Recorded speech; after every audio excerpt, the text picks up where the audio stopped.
Shalom Bapak Ibu Saudara yang dikasihi Tuhan. Kita akan bersama mendengar dan menyimak bahan dasar bulan keluarga tahun 2022. Tema yang menjadi tema bulan keluarga tahun 2022 adalah keluargaku berjumpa Tuhan, keluargaku menemukan makna. Dengan bacaan dari Kitab Mazmur 105 ayat 4. Mazmur 105 ayat 4 yang demikian. Carilah Tuhan dan kekuatannya, carilah wajahnya selalu. Ibu bapak saudara yang dikasihi Tuhan, media sekarang itu menampilkan gambaran-gambaran yang menggiring, yang mengarahkan para netizen alias para pengguna media daring untuk membangun gambaran serta pemahaman tentang kehidupan yang diwarnai, disertai kemewahan. Kemudian cara-cara untuk menjadi kaya, mudah kaya, dan betapa harta itu menjadi tujuan, harta dikejar-kejar.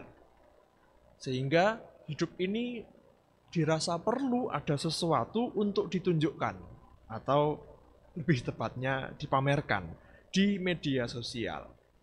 Sisi lain yang tidak kalah mengerikan adalah peristiwa-peristiwa kasus-kasus kekerasan dan juga self-harm atau tindakan melukai diri sendiri dengan motif kesulitan, dengan motif penderitaan, kesulitan ekonomi, relasi, pekerjaan, dan sebagainya.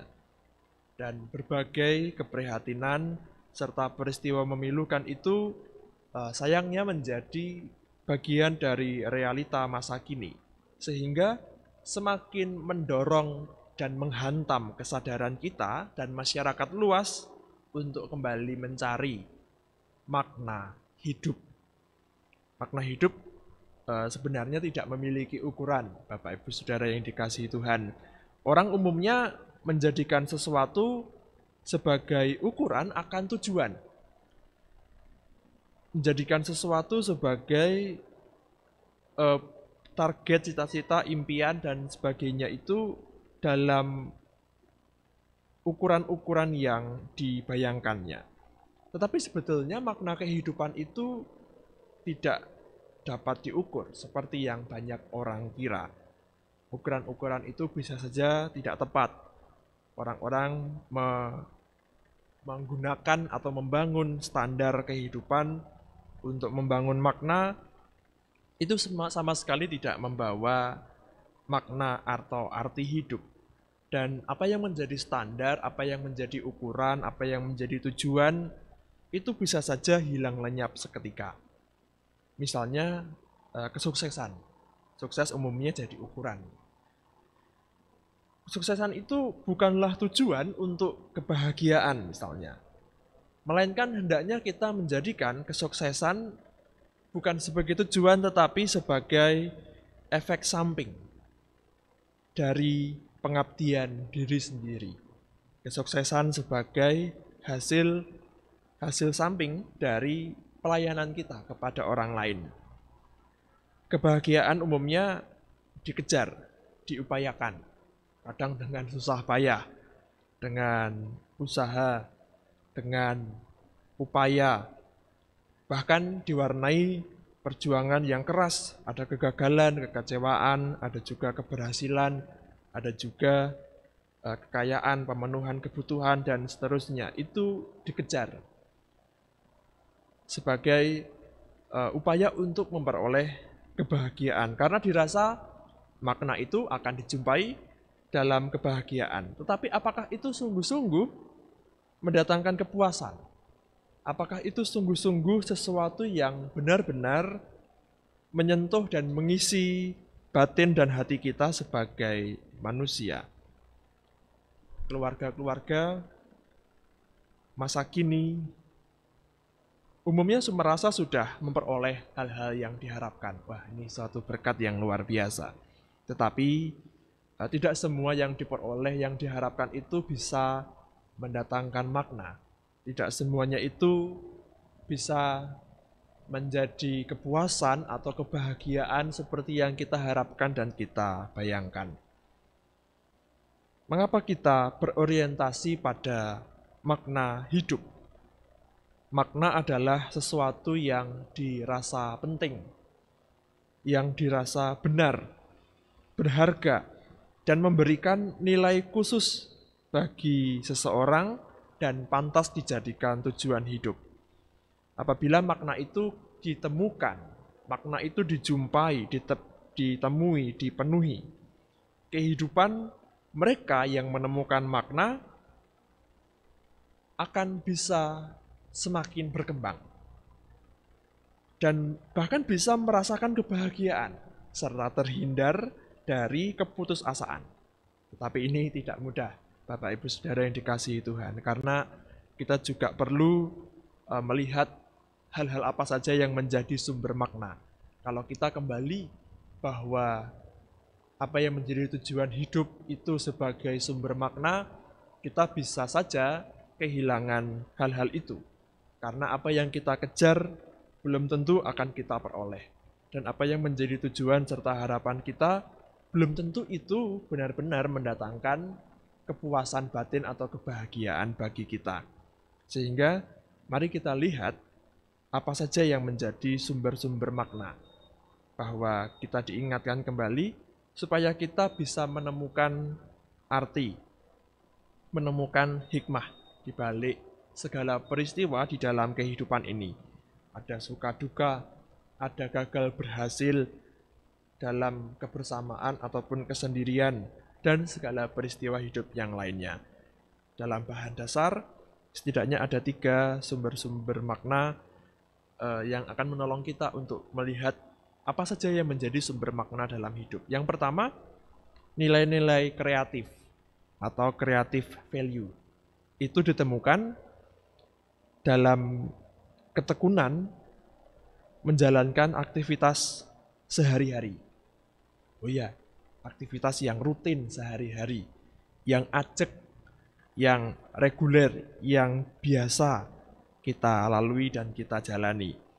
Melalui aktivitas, melalui kerja, melalui tindakan, melalui cipta rasa karsa sehari-hari, karya kita sehari-hari, di situ kita bisa menemukan makna. Kita hayati sebagai hal yang penting, hal yang benar, dan memiliki tujuan. Maknanya bukan pada aktivitasnya, melainkan bergantung pada sikap positif, bergantung pada passion, rasa cinta, hasrat kita pada apa yang kita lakukan.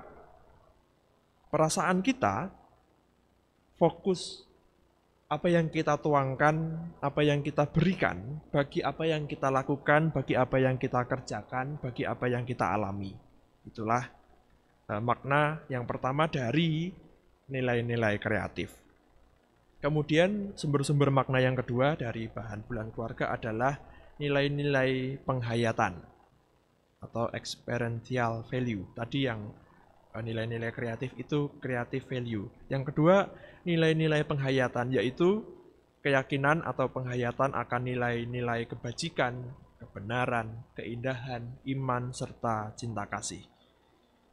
Kita memperoleh makna dari apa yang kita hayati dari nilai-nilai yang penting, yang kita alami, nilai yang begitu kita perhatikan. Dan tanpa nilai itu, seakan kehidupan ini tidak terasa, kehidupan menjadi kosong dan hampa tanpanya. Bahwa dengan nilai-nilai itu, kita bisa menghayati kemanusiaan.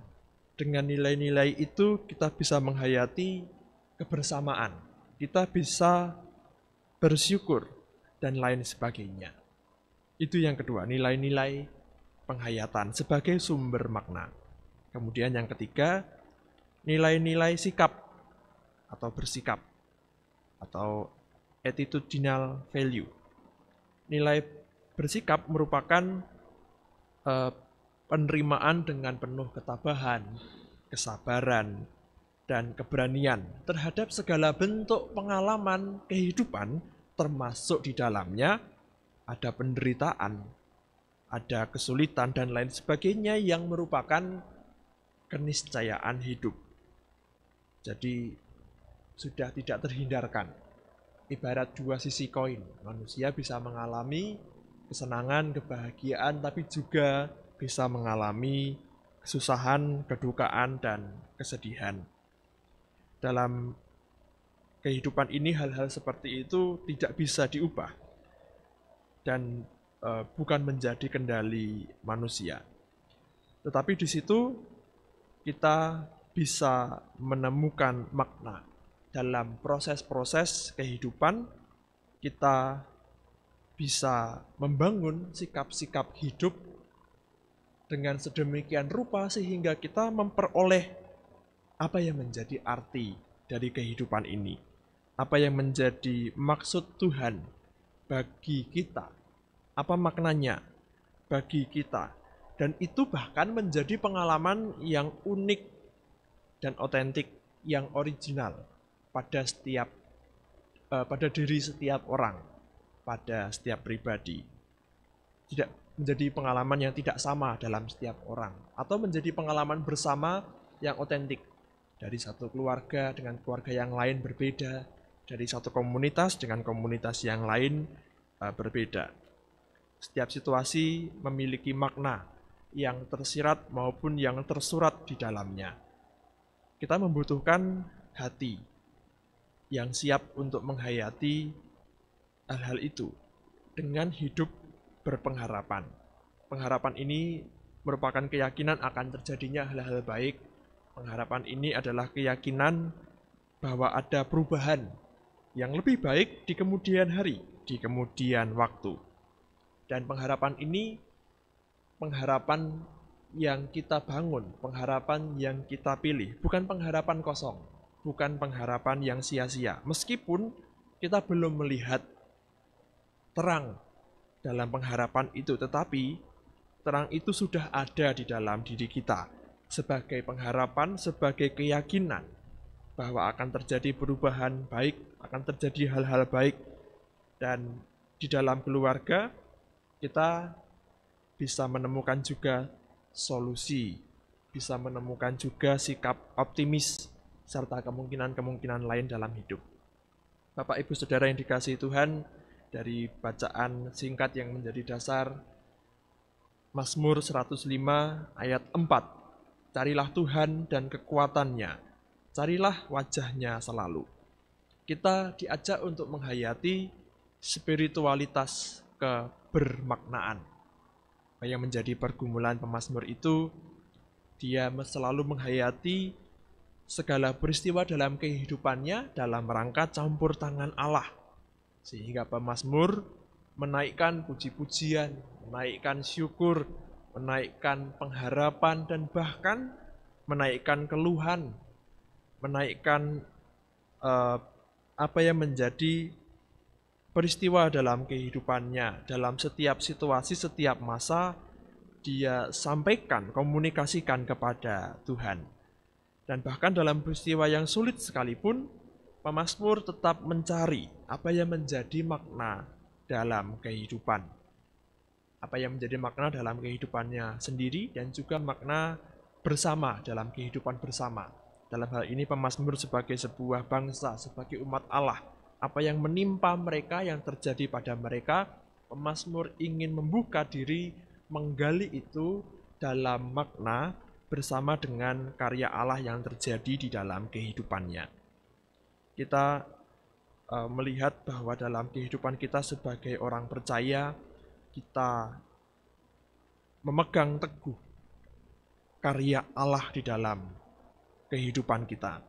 Karya Allah yang kita yakini, Allah yang terlibat, Allah yang campur tangan, Allah yang turun tangan bagi kita di dalam kehidupan kita. Allah yang Maha Hadir, Immanuel, Allah yang selalu memelihara, memberikan berkat-Nya bagi setiap umat manusia.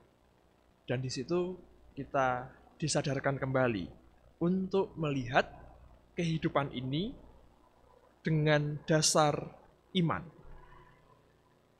mencari makna melalui iman. Dan itu kita pertemukan kembali dengan apa yang menjadi pengalaman-pengalaman kita sebagai personal, sebagai pribadi, sebagai komunitas, sebagai keluarga, dan lain sebagainya. Dan dalam setiap peristiwa itu, kita bisa melihat dengan sudut pandang, kacamata iman. Kita melihatnya dengan apa yang kita yakini, Allah yang berkarya. Dan bahkan mungkin juga kita melihat kebermaknaan itu dalam rangka keberserahan. Barangkali kita bertanya, tetapi kita tidak atau belum. Kalau belum masih mending ya Bapak Ibu Saudara. Tapi bagaimana jika kita tidak kunjung menemukan jawaban? Meskipun demikian kita tetap bisa menemukan makna di tengah-tengah berbagai pertanyaan hidup, di tengah-tengah berbagai pergumulan hidup. Karena makna itu sangat luas, akan selalu terbuka bagi kita. Dan kita diajak untuk merasakannya secara khusus di tengah-tengah keluarga. Ketika kita mengalami perjumpaan, ketika kita mengalami keseharian kita, peristiwa-peristiwa yang terjadi dalam kehidupan kita, baik itu yang sehari-hari, rutin, ataupun pengalaman-pengalaman yang strategis, ataupun pengalaman-pengalaman yang menjadi bagian dari pilihan dan sikap kita, atau pengalaman-pengalaman yang tak terhindarkan. Kita menemukan makna bersama dengan Allah. Kita menemukan makna dalam tuntunan Tuhan, dalam penyertaan Roh Kudus. Oleh karena relasi kita adalah relasi bersama Allah Tritunggal, yang menyatakan diri dalam keberagaman sekaligus kesatuannya, kehendaknya yang esa, di mana kita sungguh-sungguh merasakan kehidupan ini adalah bagian dari karya Allah yang indah. Dan di situ kita mendasarkan kehidupan kita dengan iman kita, dan bersama-sama dengan setiap anggota keluarga kita bisa merasakan hidup yang bermakna dalam persekutuan kasih dan cinta Allah. Tuhan memberkati. Amin.